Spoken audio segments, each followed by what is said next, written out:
Bueno, querida audiencia de Cuarto de Hora y de todas mis redes, muchísimas gracias por estar aquí. Hoy vamos a tener una entrevista muy interesante con un personaje que estoy seguro que a partir de hoy a los que no lo conozcan les va a encantar, y los que ya lo conozcan pues se van a alegrar mucho de escuchar aquí a Manuel Rodríguez. Manuel Rodríguez, candidato al Consejo de Bogotá y un gran amigo. Manuel, muchas gracias por aceptar esta invitación. Gracias, Urias, y de verdad estos espacios, estas aperturas, esta democratización de poderse uno comunicar con la ciudadanía, con el país, con la ciudad y sobre todo con la gente que está pasando muchas necesidades, no de ahora, sino de hace mucho tiempo. Entonces esta es una maravillosa oportunidad que yo agradezco poder compartirles ahora en medio de nuestro intercambio de ideas, algunas visiones y algunas proyecciones y de pronto algunos sueños de lo que creemos se merece Bogotá y las bogotanas y los bogotanos. Bueno, Manuel no es un aparecido en política, a diferencia de muchas personas que se lanzan por la izquierda, aprovechándose, digamos, de la buena fe de la gente. Este señor que tengo aquí realmente tiene una historia impresionante. Yo les voy a contar apenas unos detallitos pequeños. Manuel es abogado de la Universidad Libre y es una persona que creo que toda su vida laboral la transcurrió en la ETV como técnico de telecomunicaciones y que vivió gente, porque es que aquí yo les traigo invitados que valen oro, ¿sí? Este señor vivió en carne propia, soportó el neoliberalismo y el neoliberalismo que prácticamente arrasó el país. Y me gustaría empezar por ese tema, Manuel, porque yo sé que usted es un filósofo, ¿sí? Usted se lanza ahora al Consejo de Bogotá, pero su lucha siempre ha sido contra el neoliberalismo. ¿Cómo empatan esas dos gestas? Sí, en últimas, yo diría que uno como ser humano tiene una concepción de mundo y de sociedad. Nosotros veníamos de una etapa de cierta intervención del Estado en sectores estratégicos de la economía, en la prestación de algunos servicios públicos y de los públicos domiciliarios en manos del Estado.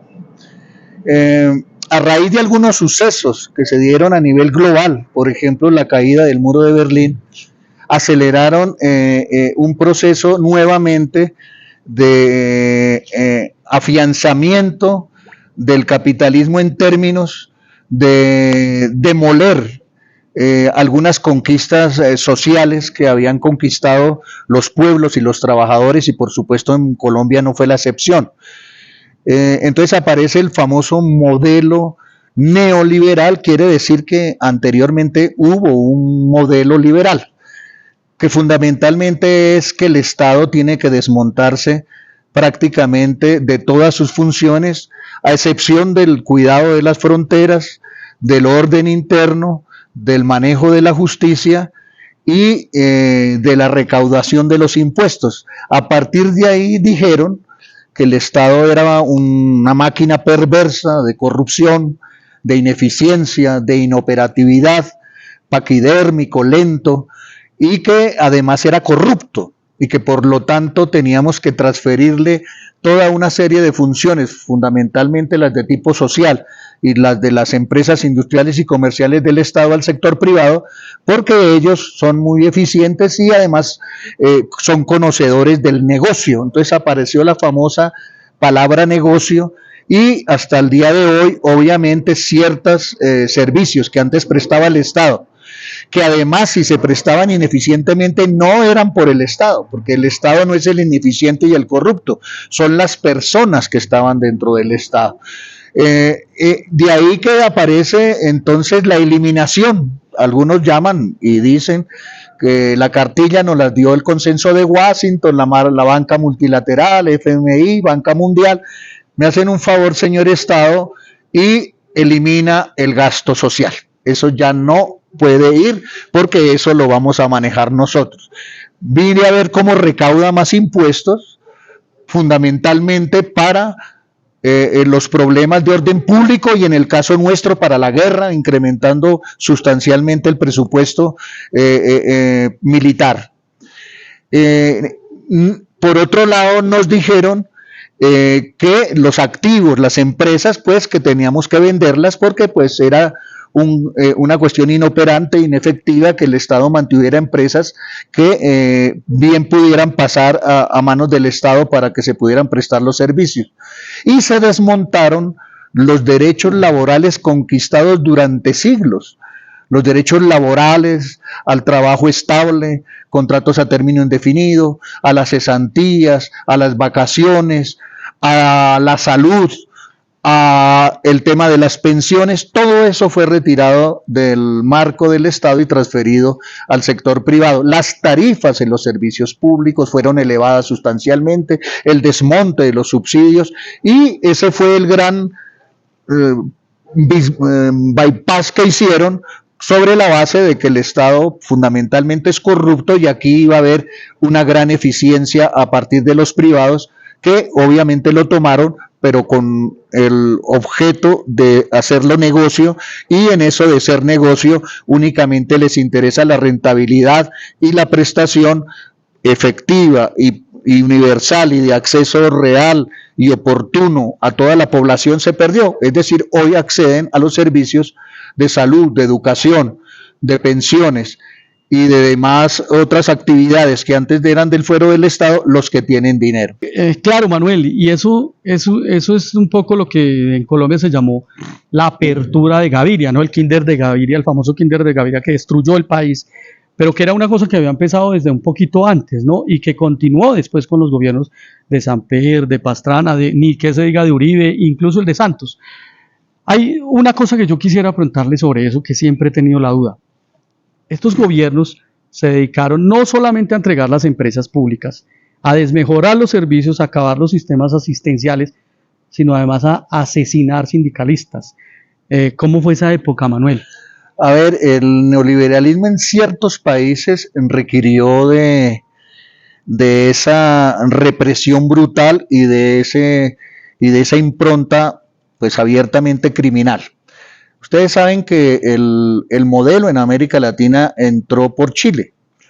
A propósito, estos días que estábamos recordando los 50 años del asesinato de nuestro compañero Salvador Allende, que tenía todo un programa social obviamente mucho más avanzado que inclusive el que nosotros estamos pretendiendo implementar hoy en Colombia, que es una transición de ese abismo profundo donde caímos, a ver si comenzamos a reflotar y comenzar a generar un verdadero Estado social de derecho con efectivas materialización de los derechos, tanto hoy en día, no solo para los seres humanos, sino para la naturaleza, y también estamos pidiendo participación y democracia en torno a un centro que llamamos la vida.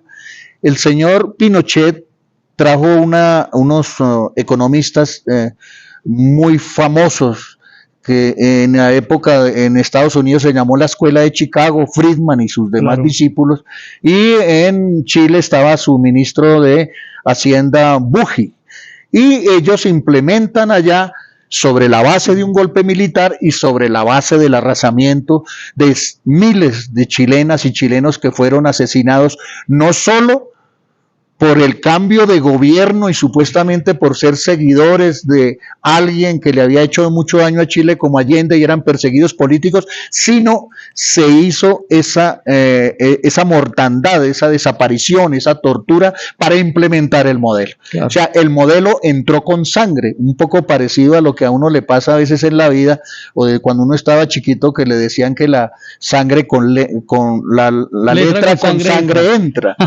Y en Colombia, dadas las particularidades de nuestro conflicto, entonces el neoliberalismo, que en realidad venía ahí caminando, pero que adquiere vuelo definitivo con César Gaviria, inmediatamente replican no solo el modelo en términos económicos y con su significación o sus efectos sociales y demás, sino que también implementan desde el punto de vista de la represión, de los crímenes de Estado, de los exilios, de las torturas, de los detenidos, a todo aquel que osara luchar contra ese modelo privatizador, excluyente, discriminador. Todos los sindicatos que nos dimos a la tarea en la década del 90 a luchar contra las privatizaciones, a luchar por la función social del Estado, fue la década donde se inicia de 1990 a 2010 la más brutal represión que el movimiento sindical haya tenido en su historia. Las cifras varían, así como las de que hubo, que concordaron además con la represión que se hizo para, desde el punto de vista político, para atacar a los militantes de la Unión Patriótica y del Partido Comunista. Surgieron dos masacres frente a dos grupos sociales, uno político, el otro de trabajadores, social, sindical, que crearon que en términos comparativos, aunque las comparaciones son odiosas, que entre los muertos que generó el golpe militar en Chile y la implementación del modelo neoliberal en Chile y la nuestra, claro que obviamente hay una diferencia también de población. Lo de Chile parecería un chiste. Así es. Es decir, aquí fue mucho más profunda la represión. En términos sindicales, nosotros íbamos a las conferencias OIT permanentemente a llevar un listado cada vez más voluminoso, no solo de violaciones de los derechos laborales, sino de la desaparición física y de la muerte física de más de 3.000, 4.000 líderes sindicales, porque también le pegaban a los líderes para generar un temor en las bases para que como escarmiento no saliéramos, como en la época de nuestras luchas en la independencia, hacían unas horrendas masacres y unas formas muy violentas, además muy bien editadas para generar un miedo a la población y desaparecer a aquellos perturbadores, según ellos, ahí se agenció el término terrorista a todo el que luchara contra la injusticia. El terrorismo ese de Estado, que está muy bien documentado, pero el término terrorista que hasta hoy lo siguen utilizando vía toda esta muchachada que estalló socialmente en épocas recientes, y entonces aparecen los términos vándalos, terroristas y personas que van en contravía del mundo, porque el mundo se había neoliberalizado, el mundo había adquirido su fase definitiva, según Fukuyama, de el fin de la historia. Habíamos llegado al punto definitivo de no discusión. Ya el sistema capitalista y su modelo neoliberal acabaron la discusión en términos económicos y sociales, y el capitalismo como tal, como sistema, ya era lo último que la humanidad había inventado y no podíamos pasar de ahí. Pues hoy eso que implementaron en el mundo, en Chile, en Colombia, hizo crash en el mundo. Eso ya no lo sostiene teóricamente nadie. Por eso hoy Gustavo Petro es tan importante en el mundo, y ojalá lo entendiera el país, y ojalá lo entendieran todas las organizaciones sociales y populares, más allá de los partidos y más allá de estas elecciones que estamos en juego ahora próximamente a nivel territorial y local. Aquí nos estamos jugando la vida en Colombia.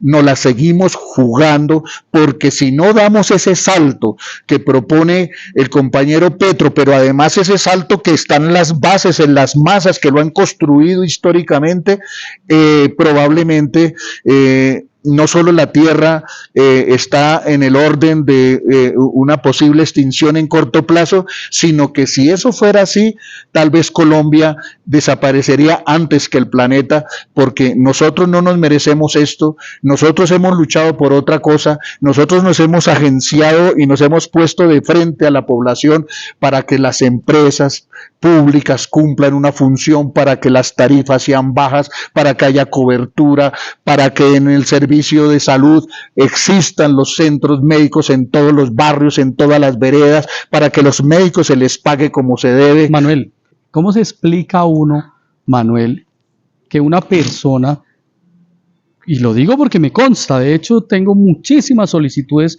de personas que quieren que las entrevistemos, de candidatos, y los cogí a usted primero, porque usted sabe y me conoce ya hace algún tiempo, tengo una admiración muy grande por su trabajo, Manuel.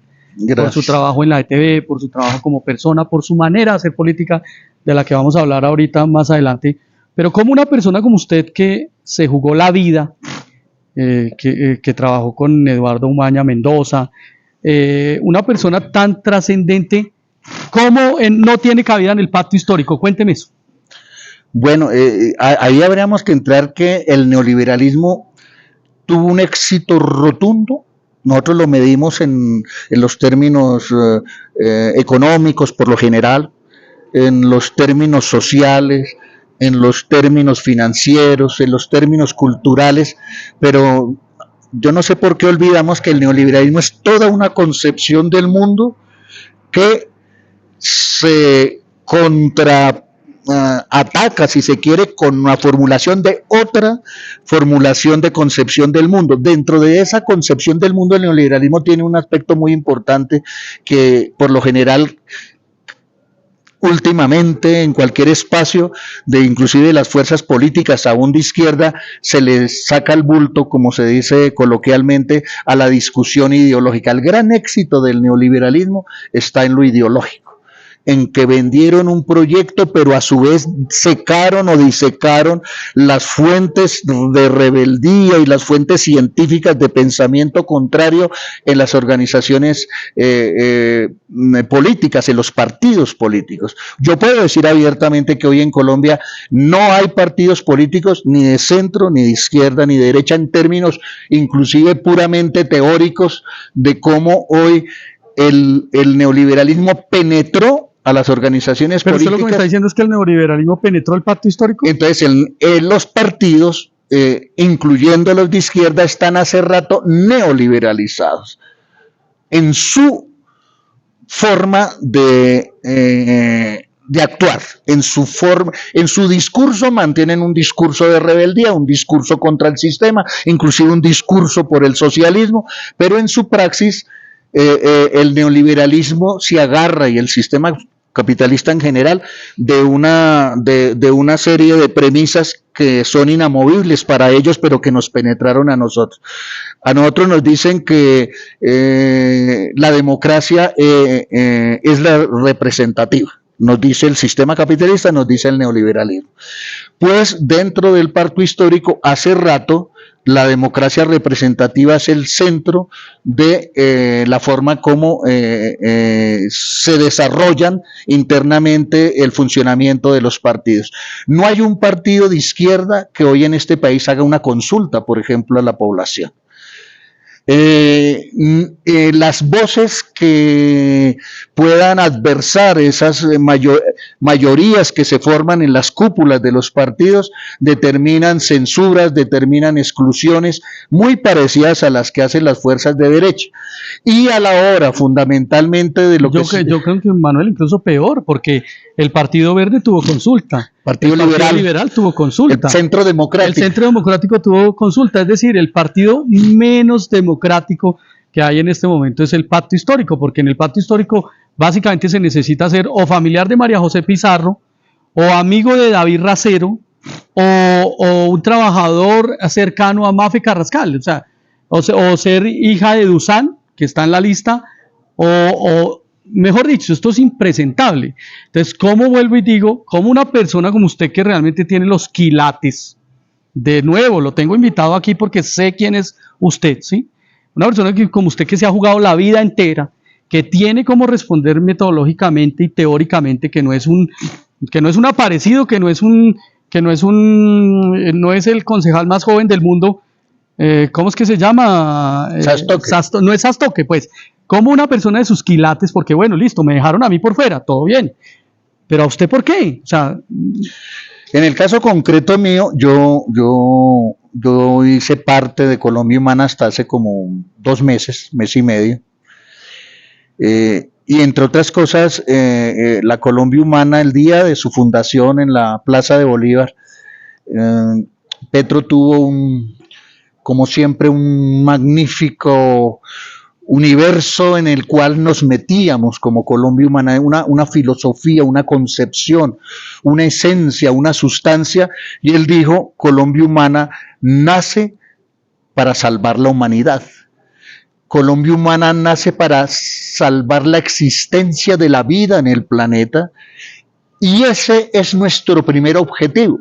Imagínense con tamaña configuración, concepción dentro de la cual se enmarcaba Colombia Humana, para llegar, como en el caso mío, a que me sacan de la lista al Consejo porque peleaba o argumentaba o luchaba, y lo sigo haciendo, por dos elementos fundamentales en la política: la participación directa en la toma de decisiones, desde la más primaria hasta la más elevada, no solo la de las elecciones, sino que este partido debe determinar cuál es su proyecto de salud, cuál es su proyecto de educación, pero consultado con todos los agentes y sujetos históricos y sociales que alimentan eso.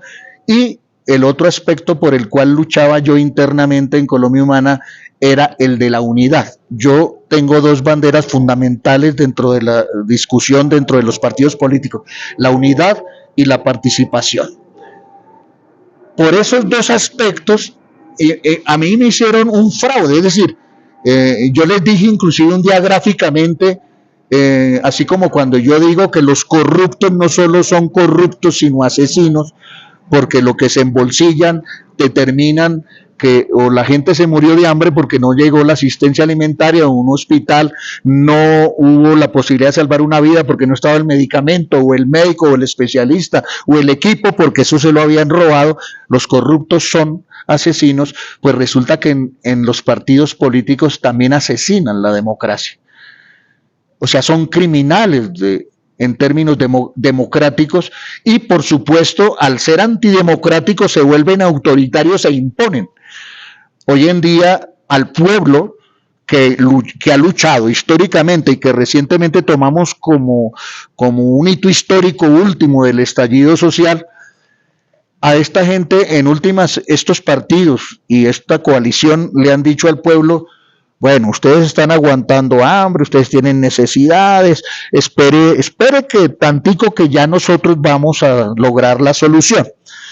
Entonces este pueblo que aguanta, que después de que ya no puede aguantar se estalla, que cuando se estalla se pone en primera línea frente a las balas, y los que caen son de aquí, y después, cuando vienen las elecciones, ninguno de los de aquí sirve para colocar en una lista aquí, y les dicen: tranquilos, que nosotros somos los que sabemos de política, ya les sacamos la fórmula, es esta, voten.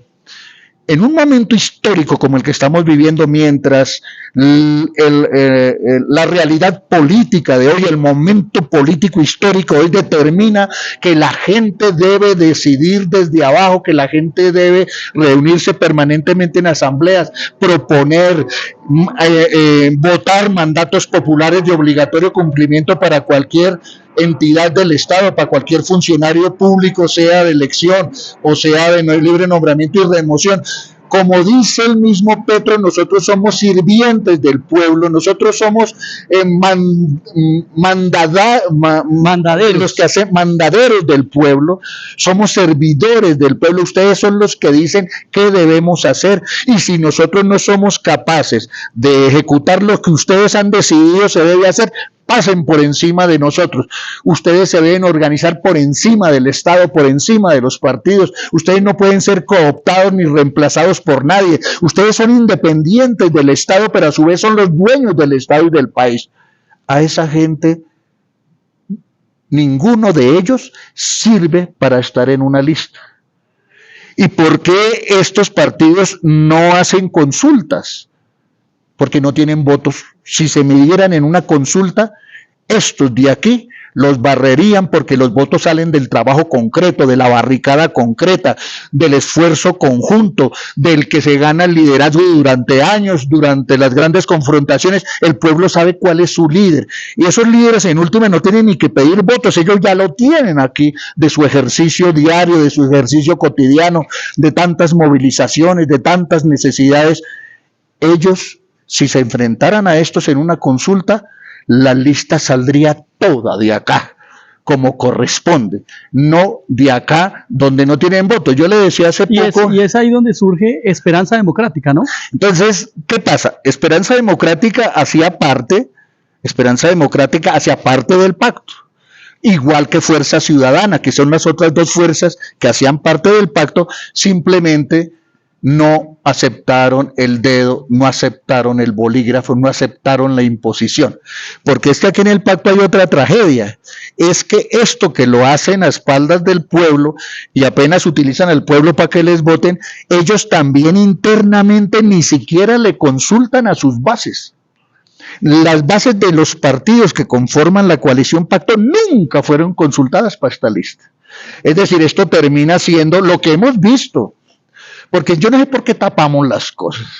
Hace rato yo a veces agenciaba un tema de que,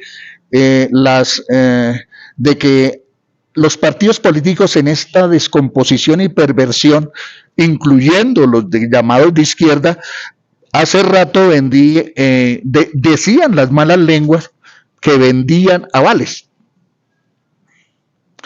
Alguien por ahí me llamó la atención y me dijo: Manuel, usted está como atrasadito. No venden avales, venden curules. Cuando cierran las listas a la fija saben quién va a salir aquí. Claro. Y ayer o antes de ayer, no sé cuándo sería, que ya es abiertamente el cinismo puesto en escena, la señora esta jefa de maíz por allá en Cali, Marta Peralta, abrazada con Dilian Francisca Toro. No, pero es que, mira, para la gente que está viendo esta entrevista y que está disfrutando este personaje, lo de Marta Peralta en maíz es absolutamente impresentable, con Dilian Francisca Toro haciendo campañas, y bueno, y en las redes le dicen que, no lo digo yo, dicen las redes cantidades diciendo que el maíz vende los avales, es una cosa muy dura, ¿sí? Perdieron la vergüenza, es que perdieron la vergüenza. Sí. Pero también creen que el pueblo es estúpido, creen que la gente, por ejemplo, a través de estos medios de comunicación nunca se va a enterar, o que las personas como yo y como usted, o al revés, como usted y como yo, no vamos a decir nada y nos vamos a tragar esta barbaridad, digamos, que montaron, esta recocha que montaron en el pacto por la trampa. Y yo creo que por eso es que es importante decirlo. Pero yo sí quiero que usted le cuente a las personas que nos están siguiendo un poquito entonces, ¿cómo se da la conformación de esa lista de Esperanza Democrática, donde usted está con el número 15, pero donde hay una cantidad de gente realmente interesante, ¿no? Es decir, estas listas que quedaron por fuera del pacto, ya por voluntad de estos partidos que no se acomodaron a las formas antidemocráticas internas, pero aquí hay que hacer antes de esto una salvedad. El pacto histórico real no es este.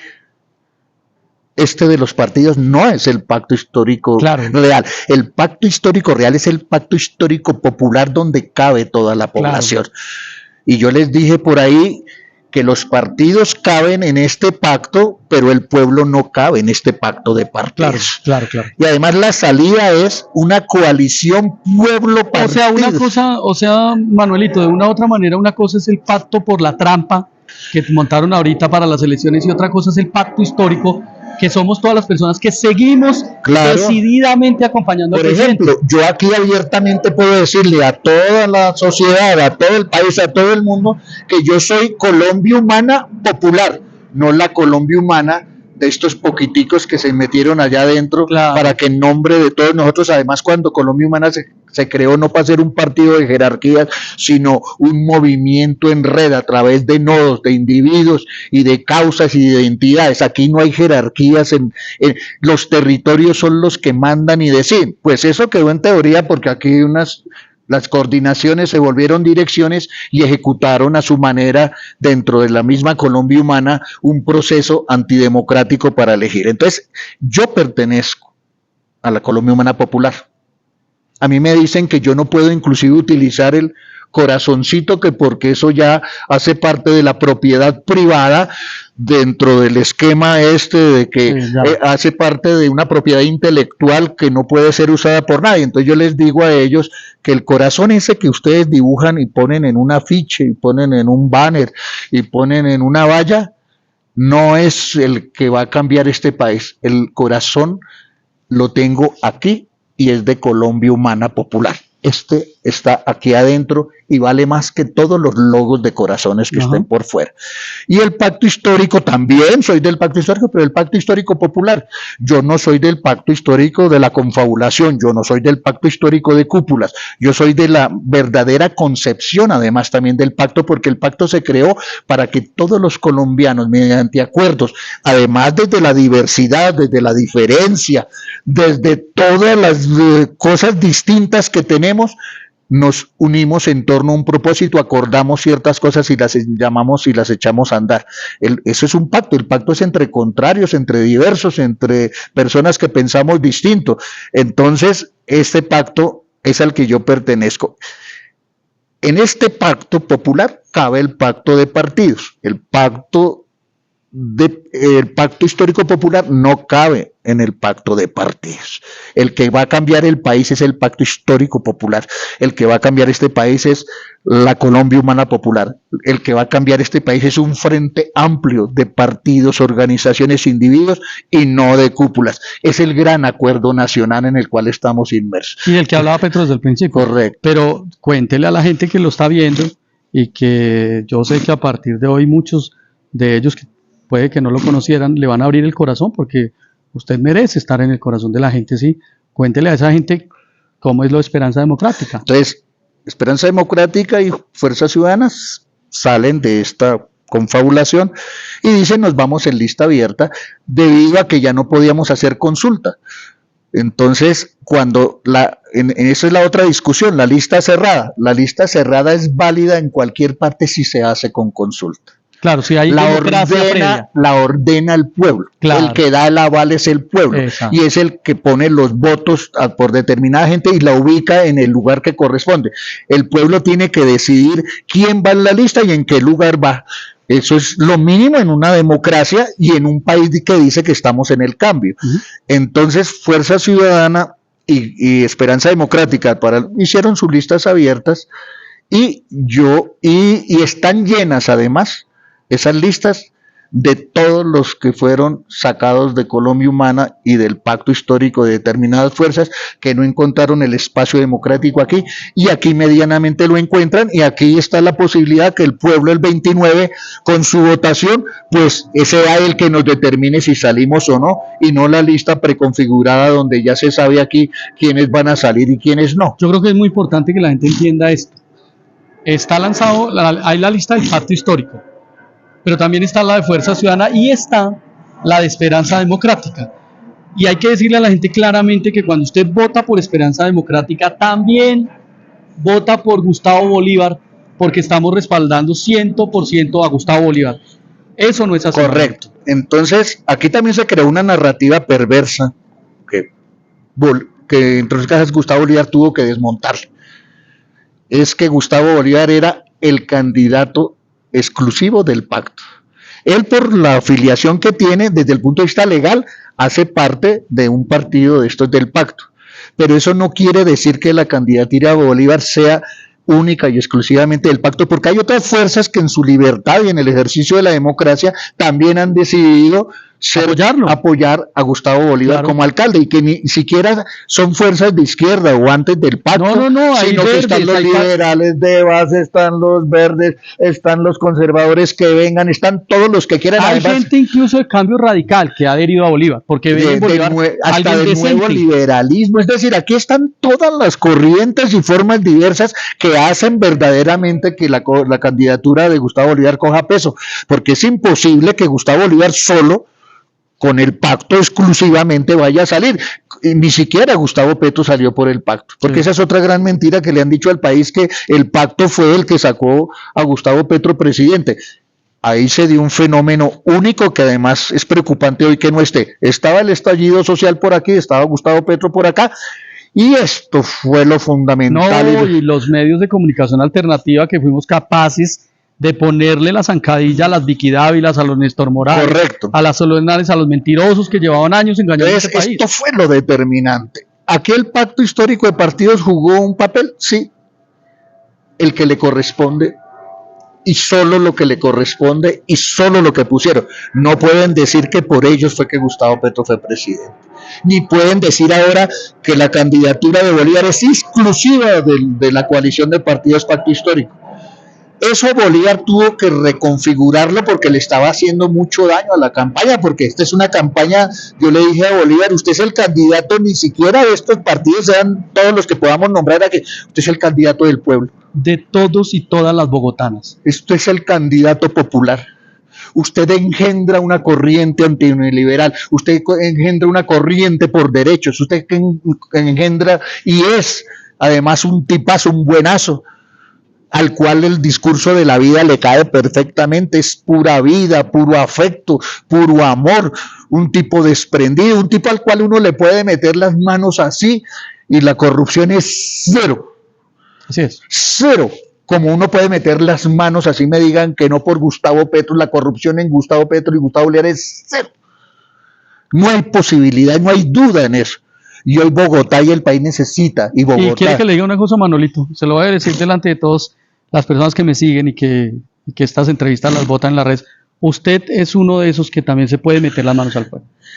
Sí, y lo que pasa es que yo no lo digo pero yo se lo estoy ética, diciendo, se lo estoy diciendo y quiero... Pero los que me conocen, los que saben, los que han andado conmigo desde el año 77, es más, Petro hace poco hacía una remembranza de que su primer gran toque que tuvo como para abrirse a este mundo de las luchas por las injusticias sociales y demás fue a partir del 13 de septiembre del año 73, cuando estaba en el colegio y llegó la noticia del asesinato de Allende, y a ese niño llamado Gustavo Petro lo impactó profundamente. A mí, por cosas de la vida, ese 13 de septiembre del 73, un profesor de geografía de apellido González llegó al salón llorando, estallado y gritando viva el socialismo, y por más que hayan matado a Allende, continuaremos en esa lucha por la conquista de otro modelo y otro sistema para la humanidad, vamos a liberar la humanidad, se van a abrir las alamedas,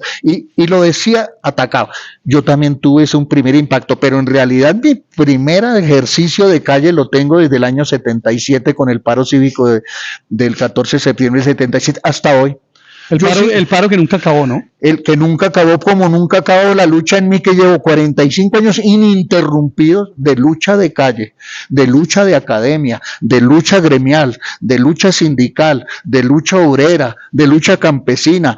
Es decir, de lucha en América Latina, de exposiciones en distintos foros. Oiga, porque sí, usted aparte de ser abogado, usted tiene una cantidad de cursos hechos en Cuba, o sea, una formación en la Unión Soviética, ¿no? Sí, en Cuba y en la Unión Soviética, en estos dos países fundamentalmente tuve mi mayor formación en todos los niveles de lo que allí se imparte a los trabajadores que están en el movimiento sindical. Desde la introducción al movimiento sindical, el ser formador de formadores, ser capacitador, los estudios de acción política y demás. Y en Cuba también tuve después, por fortuna, otra de mis pasiones, que es el deporte, la actividad física, la recreación, el juego, la lúdica. Y entonces allí hice unos 3 cursos un curso de 3 niveles en especialización de alta gerencia deportiva, porque también fui atleta de alto rendimiento, después fui... No, espéreme, que es que esa parte se la voy a preguntar aquí más adelante, porque me parece que es un capítulo especial, porque usted, entre otras cosas, oiga lo que les voy a decir, queridos compañeros, este señor en realidad es en la cabeza de este señor donde nace la carrera Ciudad Bogotá. Pero eso les voy a contar ahorita, déjeme, Manuelito. Vamos para seguir este orden aquí. Vale. Usted sabe que yo soy ingeniero, entonces los ingenieros somos como medio estructurados. Bueno, bien ordenaditos. Exacto. Entonces usted, todo digamos, este proceso del tema interno en el pacto histórico, la imposibilidad de que usted lo manda pues a la lista de Esperanza Democrática. Y es una lista que ya hemos hablado, que hay muchísimas personas que al votar por ella también se vota por Bolívar, etcétera. Entonces, eso me lleva a las siguientes preguntas, y es: defíname, por favor, en pocas palabras, pues yo sé que usted es un hombre de grandes ideas y de grandes discursos, a Bolívar. Bolívar, Bolívar es decencia, Bolívar es transparencia, Bolívar es pulcritud, Bolívar es entrega, Bolívar es toda la buena intención, es la intención más buena por entregarse por unas causas sociales que además las tiene muy metidas, así como nosotros, porque provenimos de los mismos sectores sociales que nos ha tocado estallarnos y reventarnos desde niños para adquirir nuestros estudios, nuestras posibilidades de mejorar nuestras condiciones de vida, acceder al conocimiento, a todas aquellas cosas que a él, como él dice, en la vida le ha sido agradecida por el esfuerzo, pero en el caso mío igual, porque gracias a lo que pudimos morderle a un sistema excluyente a través de la educación pública y de una empresa pública, como el caso mío, con derechos convencionales logrados por muchas luchas anteriores a las nuestras y en donde logramos hacerlo sobrevivir a pesar de las restricciones del modelo y de los intentos de privatización. Algunos podrán decir que pudiéramos ser unos especie de privilegiados porque tenemos dónde dormir, dónde comer y en el caso mío tener una pensión, pero realmente él con su problema económico resuelto y demás, que es otra cosa que tenemos que ver, se ha dado a la tarea de dejar sus comodidades y venirse a untarse de pueblo de manera sincera, de manera honesta, y yo creo que para definirlo ya en última, es un buenazo, un buen agente a carta cabal. Eso usted me da entrada a las propuestas que usted tiene para el Consejo. Particularmente voy a empezar con esta, porque coincide con la propuesta que tiene Bolívar sobre seguridad. Ustedes no ven la seguridad como algo que hay que hacer represión, que hay que, pues obviamente que hay que meterle control, policías, cámaras, todo eso es válido. Pero hay algo más profundo en la idea suya y de Bolívar, y es el resarcir a las personas para que las personas no tengan que caer en circunstancias de violencia. Cuéntenos un poquito de eso. A ver, por lo general cuando están en esta cuestión de la llamada inseguridad desbordada, es porque ha habido una seguridad restringida, una seguridad humana restringida, una seguridad social no solo restringida, sino que en muchos casos inexistente. Entonces, uno cómo ataca el problema de la delincuencia, del efecto acá, de la delincuencia, del drogadicto, del criminal, del vendedor de droga. Entonces, pareciera que el problema está aquí con solo meterle bota militar, policial, judicial, cárceles. Pues si aquí en este lado, a la par, si se quiere de esto, construyéramos hospitales, colegios, centros de producción, es decir, la seguridad humana en toda su dimensión. Muy probablemente un niño que nace, está bien alimentado desde pequeño, tiene afecto en su casa, tienen donde meterse también su cabecita porque tienen una vivienda, su papá gana un salario digno y tiene empleo estable, tiene acceso a la educación, después de la educación viene la educación media y la universidad, y cuando sale de la universidad encuentra trabajo, hay un aparato productivo que lo capta. Díganme de dónde va a salir un delincuente en estas condiciones. Muéstrenme qué sociedad del mundo cuando tiene esto garantizado, esto estructurado, cuando el ser humano accede realmente a este tipo de mínimos básicos para dignificar su vida. Muéstrenme qué delincuente sale de acá, muéstrenme qué paramilitar sale de acá, muéstrenme qué guerrillero sale de acá, muéstrenme qué drogadicto sale de acá, muéstrenme qué violador sale de acá. Entonces a esto yo lo llamo la seguridad preventiva, así como cuando hablamos de la salud, que necesitamos salud preventiva, también necesitamos una seguridad humana preventiva, plena de derechos, que garanticen la vida en toda su dimensión.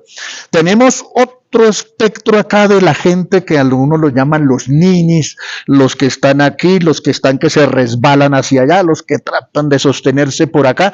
Aquí hay que hacer una intervención igualmente humana en que a estos jóvenes que nosotros podemos identificar, inclusive censar, identificar, hablar con ellos, pactar, acordar, que si se les da una entrada que Petro lo ha propuesto en términos de que, y lo han tomado de manera hasta jocosa. Yo no sé cómo se ríen cuando Petro dice, a cada joven si le damos 1 millón lo rescatamos y lo evitamos que entre en esa dinámica y en esa espiral de muerte.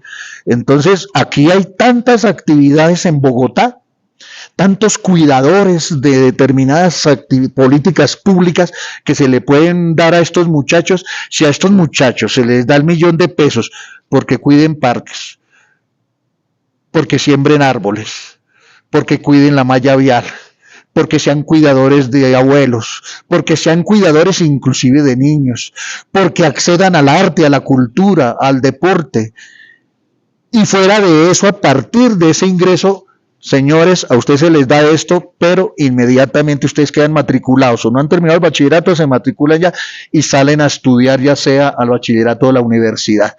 Estos que están aquí, entre los que se van y no se van, aquí se puede hacer esta intervención. Y estaría la seguridad, esta la llamaríamos la seguridad persuasiva, disuasiva, y entraríamos en un tercer capítulo de la seguridad ya correctiva, pero en donde los centros penales, ya los que están allí, recluidos, una cárcel, si nosotros tenemos voluntad política, yo le decía a los compañeros del IMPEC, a uno de los sindicatos del IMPEC, si nosotros tuviéramos voluntad política, si los sindicatos trabajaran eso, si la sociedad entendiera, una universidad se puede volver, una cárcel se puede volver universidad, una cárcel se puede volver un centro de producción, una cárcel se puede volver un centro de formación artística, cultural y deportiva. Sí, es decir, el preso no es preso, es un interno que simplemente tiene todo el día ocupado en múltiples cosas. Entonces yo le decía a los compañeros a manera de ejemplo del sindicato, qué bueno sería que, por ejemplo, una promoción de médicos salidos desde la universidad dentro de la cárcel, algún día, por alguna circunstancia que ustedes tuvieran de salud, fuera atendido por uno de ellos. Que inclusive cuando vayan las familias a visitarlos y ellos ya tienen esa profesión y de pronto no han cumplido la pena y no pueden salir, los familiares van no solo a visitarlos, sino que el médico los vea. O que ustedes vayan a la cárcel y vean la exposición de su familiar, no sé, el artista que hizo un cuadro, que hizo una escultura, que vean a su familiar o amigo allá, que lo llamamos preso y delincuente, declamando, escribiendo poesía, narrando su novela. No sé, ¿acaso eso es un sueño? ¿O ese es un derecho humano que también estos seres que están allí, nuestros corruptos colombianos, que por falta de oportunidad, la mayoría llegaron a ese punto? Entonces debo concluir, digamos, que también la educación es una de sus, digamos, es una de las apuestas que sí, usted como concejal va a tener y en que le va a ayudar a Bolívar. Pues. Ya, por supuesto, mire, yo en la educación todo el mundo, en esto se habla todo el mundo genérico y toda esta cosa, pero a veces las propuestas parecieran iguales, que vamos a universalizar el acceso fundamentalmente de los muchachos y muchachas que salen del bachillerato para promoverlos a la educación superior o a los centros de formación técnica, tecnológica. Yo por lo menos cojo a ETV en este momento y la meto en este paquete, cuántas universidades se necesitan en Bogotá, en las localidades más grandes, entonces cuántas sedes, subsedes de la distrital van a estar en Bosa, en Kennedy, en Suba, en San Cristóbal, en Usme. Bueno, creo que Bolívar habla como de 6 o 7 sedes más de la universidad distrital. La ETV tiene una particularidad. Pues habló de una en Suba, otra en Engativá, Bosa y Kennedy y San Cristóbal. ¿La de San Cristóbal ya habló de esa? Sí. Qué interesante, sí. Bueno, imagínese. Entonces, eso ya nos da una salida. Ahora, la ETV, ya que estoy tocando ahora también lo de ETV en términos de educación, ¿qué significaría en esta? Hay que aclararle a la gente que la ETV es la razón por la cual la Universidad Distrital existe. Porque acuérdese, cuando yo estudié en la Universidad Distrital de Ingeniería Electrónica y cuando yo me gradué por allá a finales del 90, la universidad recibía, creo que era algo así como el 30% del presupuesto de la empresa de teléfonos. Es que ahí es donde vamos, y otra vez, valga la oportunidad, retomamos para volver a tocar este tema aquí, pero tiene una raíz a propósito de por qué nosotros, o yo no sé si ahora me lo pregunta en términos de los servicios públicos y de las empresas. Sí, es la siguiente pregunta, pero si quiere respóndamela de una vez. A ver, ¿Y por qué tiene que ver con educación? A manera de ejemplo.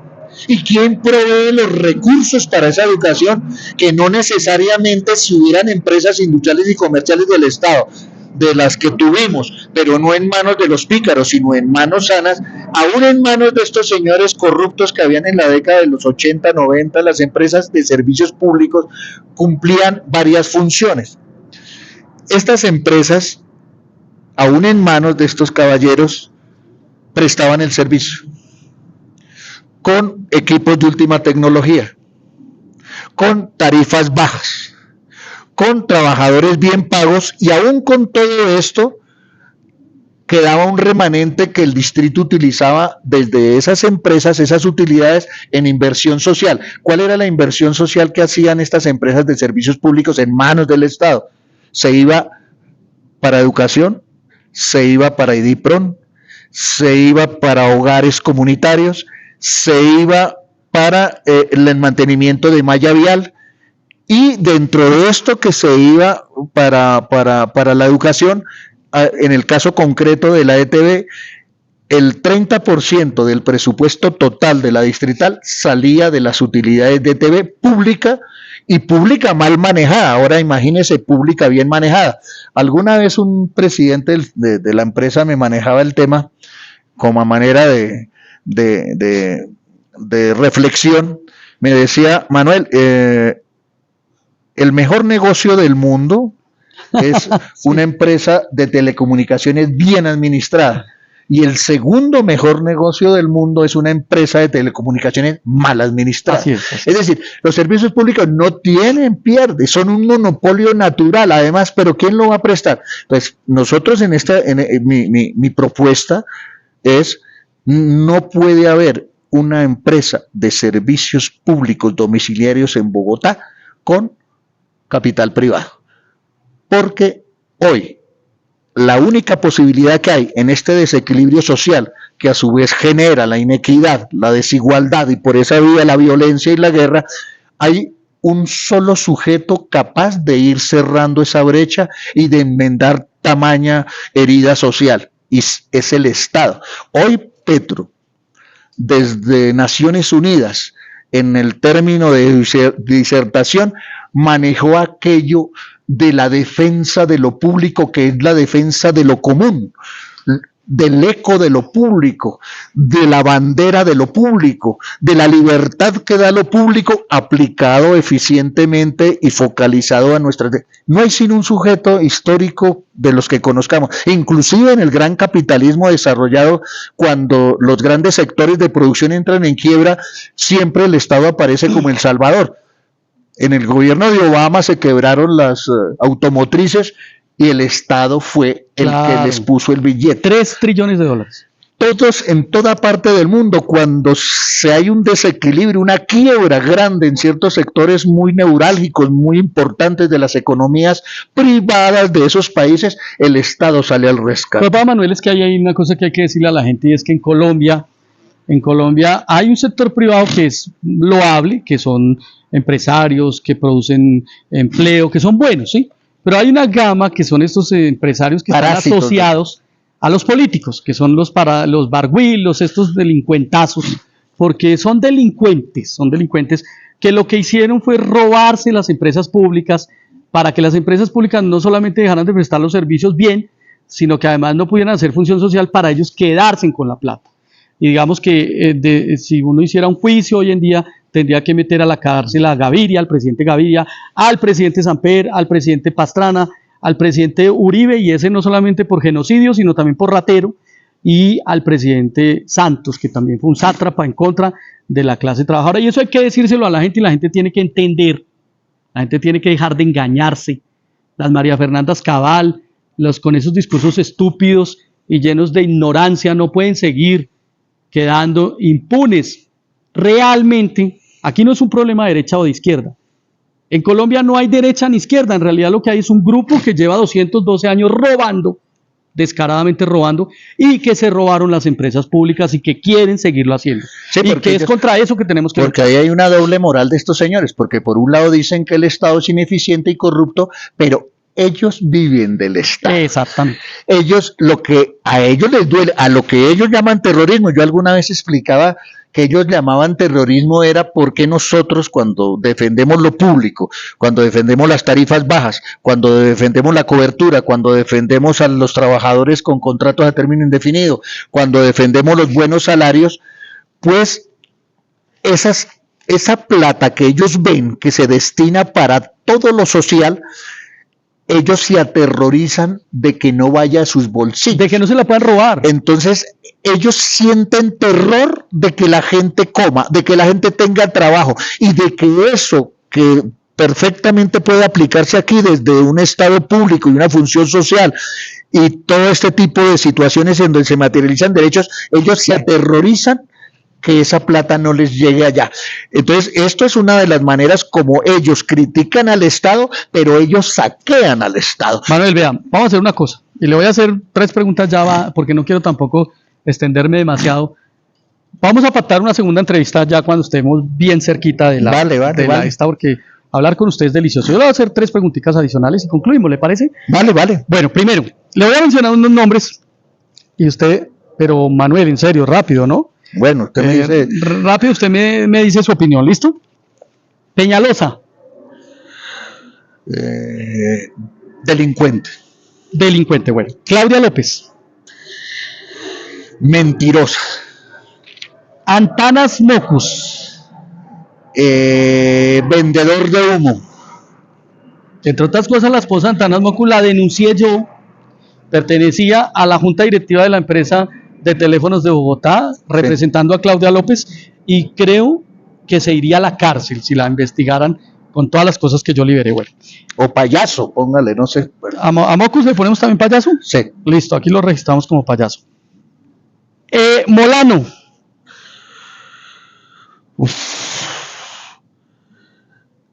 Criminal, terrorista.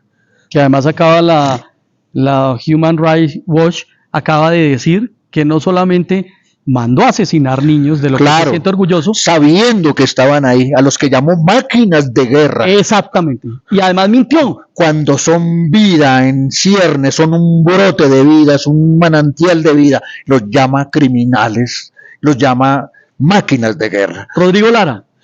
Rodrigo Lara es un... ¿Cómo lo ubicaría yo a Rodrigo Lara? Pero después de Bolívar es de lo mejorcito que hay, ¿o no? Sí, Rodrigo Lara, iba a decir, un buen tipo. Sí. Por lo menos para un tipo muy inteligente, ¿no? Oviedo, el doctor Oviedo. Oviedo, un tecnócrata. O sabe que yo a veces pienso que Oviedo debería unirse a Bolívar, ¿sabe? Porque yo pienso que, pero puede ser una locura, pero es que yo siento que él es un técnico que realmente podría hacer una buena cosa en la administración, es un buen técnico. Pero además siento que el discurso de Bolívar lo recoge, o sea, mucho más amplio, mucho más, digamos, elaborado, pero recoge muchas cosas porque Bolívar piensa en una ciudad desarrollada, en algo técnico, en el tema de empleo, me parece que ahí podría, bueno. O sea, sería un complemento. Claro, yo no veo, mire, una cosa que en la izquierda tenemos que empezar a hacer, no podemos destruir a todo el mundo porque entonces no vamos a tener los votos suficientes. Y es una propuesta que tenemos que empezar a construir. Yo he hablado con Bolívar de este tema y es un poco, pues Bolívar necesita que otras vertientes se unan y yo creo que Lara y el doctor Oviedo son tipos por lo menos decentes. Galán. Galán es un vividor. Un vividor de la memoria de su padre. Increíble, ¿no? De Galán uno tiene que decir que se asoció con Uribe siendo socio de Pablo Escobar y habiendo Pablo Escobar mandado a asesinar el papá, ¿no? Después se une con Vargas Lleras, pues imagínense, Vargas Lleras fue uno de los rivales políticos y por lo menos ideológicamente de Galán, ¿no? Y de Lara Bonilla, ¿no? O sea, es decir, y ahora con Peñalosa y con Claudia López, la verdad yo no entiendo cómo puede haber alguien en Bogotá que piense votar por Galán. ¿Usted qué opina de eso? Y además porque él representa la continuidad de ese modelo depredador y excluyente y en donde coloca ya en una situación muy dramática a Bogotá de seguir esa línea de apropiarse de lo público para satisfacer a los grandes consorcios privados. Él un poco se esconde con el temita y el lemita a toda hora, alianza público-privada. Alianza público-privada. Alianza público-privada es, en términos de ellos, en términos concretos y prácticos, en el desenvolvimiento de ese temita, es que lo público le pone la mano a los privados, pero no a cualquier privado, a los grandes consorcios privados. Claro, es que lo que él propone es lo de Transmilenio, que el Estado le da 3 o 4 billones de pesos anuales, que se lo quedan los privados, ¿sí? Entonces ellos proponen la alianza público-privada, es que lo público nosotros pongamos la plata y los privados se queden con la ganancia. Ese es el modelo que ellos defienden. Bueno, Transmilenio, ni un Transmilenio más, y desmontar los que hay y volver todo tranvías eléctricos en Bogotá. Es decir, el transporte público en Bogotá no puede estar movido ni por diésel, ni por gas, ni por ningún tipo de cosa. Transmilenio para mí es una cosa del pasado. Lo que hay debe ser echarlo para atrás, y de aquí para adelante ni un Transmilenio más. El metro. Metro subterráneo. Sí, ahí vas a acompañar por completo a Bolívar. Completamente. Y una secretaría que a mí me importa mucho, y es la de integración social, porque es la que le llega a la gente pobre. Hermano, la tienen absolutamente, o sea, es el nido de corrupción más grande de esta alcaldía. ¿Qué vas a proponer para la integración social? ¿Qué le vas a proponer a Bolívar? Es decir, la integración social más allá, es decir, las políticas están formuladas, el diagnóstico está formulado, pues la cuestión en integración social es que efectivamente los recursos lleguen a la población sin intermediarios, y que sea la población allá al final la que vía distintas formas asociativas, organizativas, cooperativas y demás, sea la ejecutora de la inversión que para las políticas en esa secretaría vayan hacia la población en la forma como se ha planeado. Manuel, despídase de la gente. Bueno, por el momento les dejo estas reflexiones, solamente decirles que si no participamos, que la participación de la gente no se debe limitar a cada 4 años o a cada 2 años, dependiendo del tipo de elecciones a las que nos convoquen o estemos convocados, que la participación de la gente es fundamental en los procesos de transformación y de cambio. Y decirles que el hecho de colocar a determinadas personas en instancias de cuerpos colegiados o alcaldías, gobernaciones, presidencia, no determina per se el cambio de su situación. Que nadie, ningún candidato que pase por aquí diga que a través de mí se le van a solucionar los problemas, es un mentiroso. Si ustedes no participan directamente, si ustedes no cogen la sartén por el mango, si ustedes no asumen que la plata que va para el Estado es suya, que así como cuidan la plata de su casa, que sería que ustedes probablemente, si alguien se metiera a su casa y les determinaría qué hacer con su plata, o se la llevaran para decir que le van a hacer determinado favor, la plata que está en el Estado igualmente es de ustedes. Ustedes no pueden perder su posibilidad de controlar la ejecución del presupuesto, y que ustedes sean los interventores de esas actividades que se van a desarrollar, y que ustedes sean los ejecutores, y que ustedes sean los que determinen qué políticas son las que deben venir del Estado hacia acá. Es decir, aquí, si no pasamos, hay un elemento fundamental que creo que es como el colofón de esto. Si no saltamos de la democracia representativa a la participativa, directa, protagónica, no van a haber cambios. Los funcionarios son apenas meros medios. Los dueños son ustedes, los que mandan son ustedes, los que determinan son ustedes, no solo en una votación, siempre, todos los días y a toda hora. Muy bien, gente, se nos quedan muchas cosas por fuera. Manuel Rodríguez, número 15 en el tarjetón de Esperanza Democrática. Lista abierta, ¿no? Lista abierta, sí. Voto preferente. Voto preferente. Manuel Rodríguez es una persona que merece su voto, es una persona que merece ser escuchada. En el segundo programa que tengamos les voy a contar por qué hablé del atletismo, porque además era un atleta de alto rendimiento, y con una cantidad de cosas que lanzan una entrevista, ustedes la van a disfrutar mucho. Quiero hacerles una reflexión final.